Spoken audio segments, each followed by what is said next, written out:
معنی تاجیک را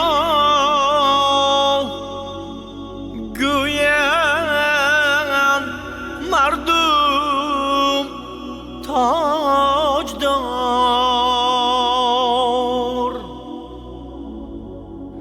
مسکنی تاجیک را گویند مردم کوهسار. خانه تاجیک را گویند مردم نوبهار. هستی تاجیک را گویند مردم بردبار.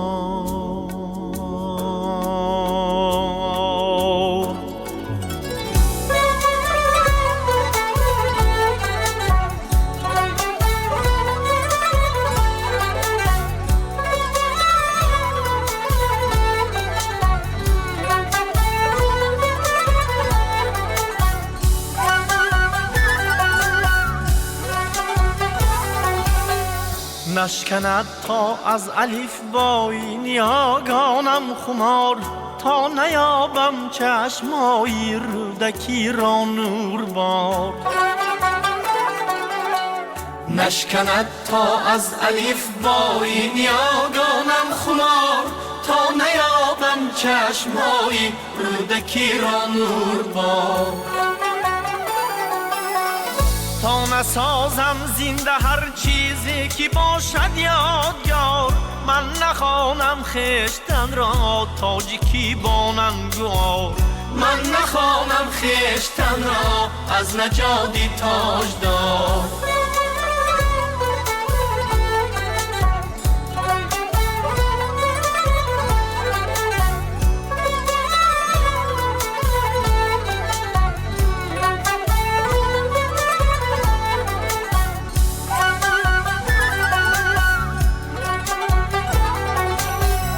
تا نخوانم مثنوی معنوی مولوی، تا نخوانم حرف قرآن با زبانی پهلوی، تا نیابد دردی ملت در سرودم محتوی. من نخوانم خویشتن را تاجیکی بانندگار. من نخوانم خویشتن را از نژادی تاجدار.